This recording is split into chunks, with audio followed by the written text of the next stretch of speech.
All right. This is the Grafana Agent Community Call on the 15th of December.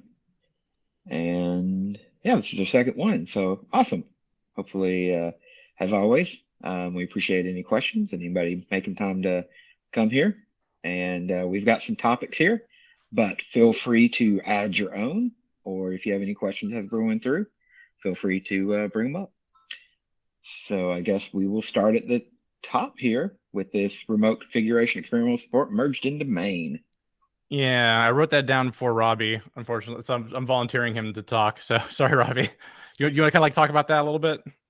Sure, no problem. So this is just a really simple implementation that allows the enabling of an experimental feature that allows you to fetch the agent configuration over HTTP or HTTPS. So really, it's pretty simple. I think the plan is in the future to extend this to have more providers than HTTP and HTTPS.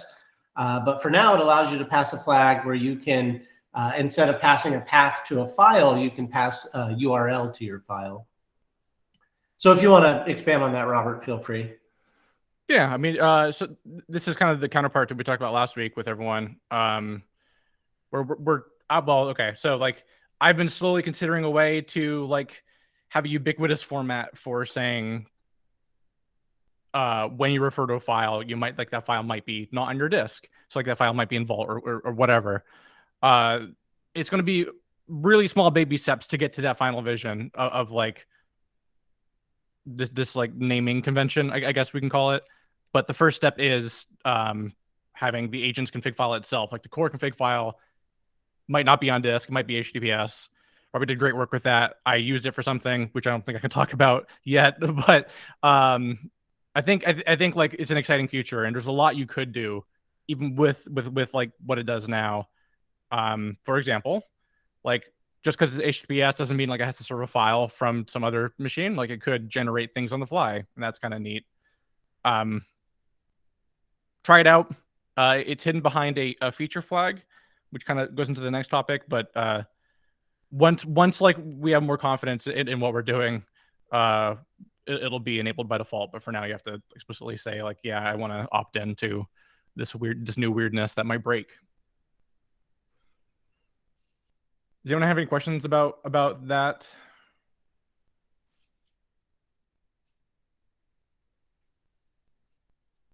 Sounds like we're good on it.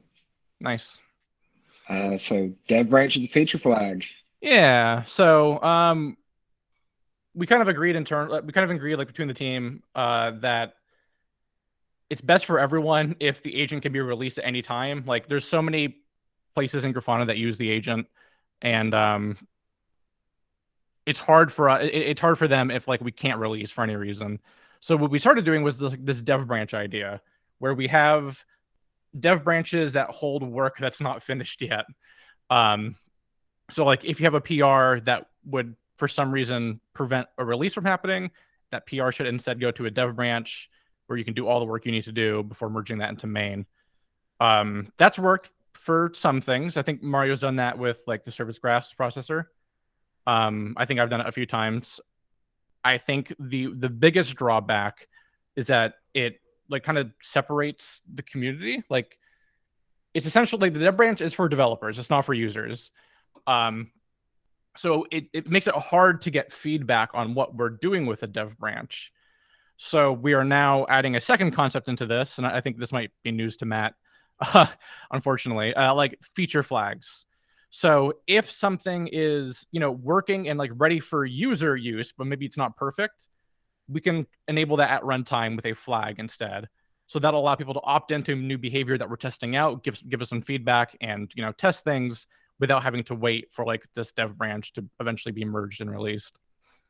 We are doing this with what Robbie implemented with the remote URLs, and we are going to also do it for this PR I have open for improving how integrations function and scraping and stuff. We'll probably keep doing it for more things, but we'll try to be well. I think I'll recommend everyone that we don't have a million feature flags, but I feel like we might. We'll see.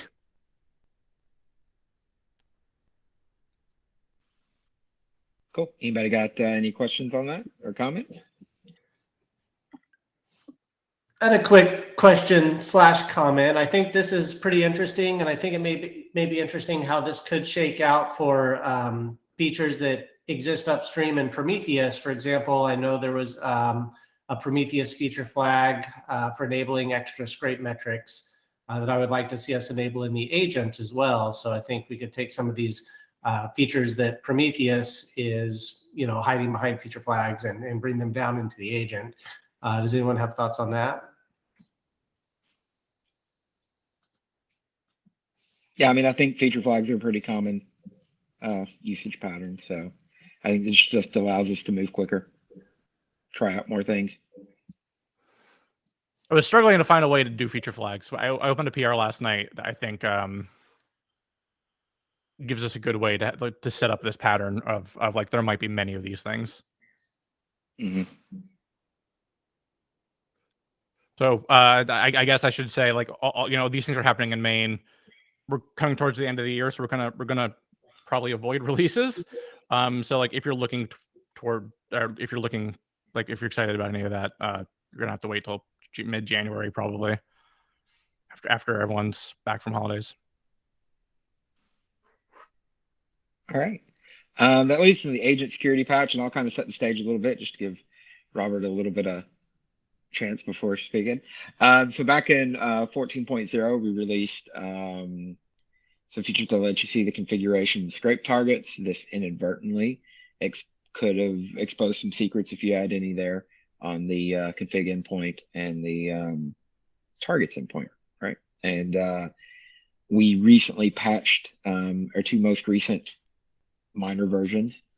Or was that last week? Yeah. To not only try to replace those security settings with placeholders, but also to disable the exposing of those endpoints by default. You can re-enable them with a flag, and they would come back if you've got it behind, some kind of secure network or anything like that. And yeah, Robert, you got anything you want to add to that? Yeah, like this is something we found internally, right? I kind of found this on a call helping someone internally, and I was like, oh, that shouldn't be happening. That's not right. So we don't think this has been exploited. Like the most kind feedback I found on Twitter about this was like someone saying, I don't think that's a vulnerability. I mean, I disagree with them, but like that's the feedback I want, and not like this is as bad as Log4j.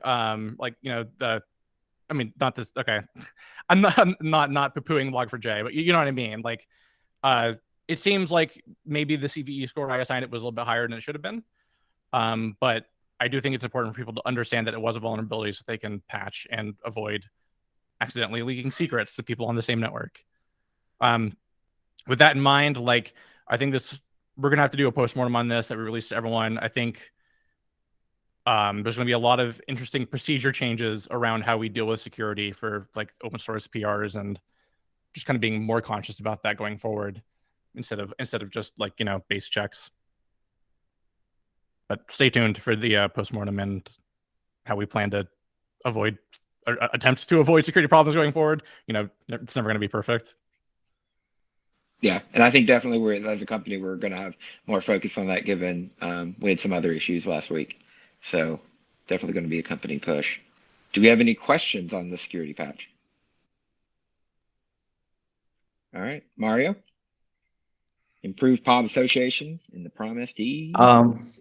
Yeah, this is like a small improvements that we did on the one of the tracing processors, which is the Prom SD processor. It is like the feature mainly is you can automatically tag traces with certain labels by using the Kubernetes API to get metadata for pods and namespaces and such. And in order to do that, previously we relied on spans to be tagged with a very specific tag. I think it was nethost IP. And now we've included other methods of making this pod association. So now, like, you don't have to rely on having those like that, all the spans tagged with that specific label, which was something very specific of certain exporters, and not all of them did. Now there are other labels that you can check, also the host name. So yeah, like you can check the host name, and finally you can use also the connection. So for like HTTP and gRPC based exporters, the receiver will essentially like extract the IP of the sender, and you can make the pod association through that. And yeah, you can use all of them, any of them, like any combination of them, or yeah, and order them in whatever priority you like fits best your instrumentation. So yeah, You might have already was said a this. cool. Sorry? You might have already said this, and I'm sorry if you did. But I think there were some cases where we couldn't associate at all for spans coming from, I think, the Java client library for Hotel. Does that sound right? Yeah, maybe. I don't recall exactly which like All right, but instrumentation library was, but yeah. does this help with that problem? Yeah, definitely. Okay, that's good. Nice. Okay. Any questions about that? All right, so we're kind of open. Does anybody have anything they want to bring up, or just questions, or just comments? Pretty free form.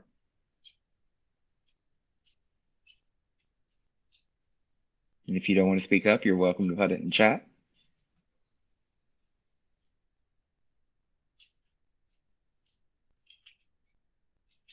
Okay. Sounds pretty quiet. So if nobody has anything else, we can end early and give you all some time back. All right. If nobody's anything else, we will depart, and then I will. It generally takes a few hours for this to somehow record, and then we'll post it up on the YouTube. All right. Yep.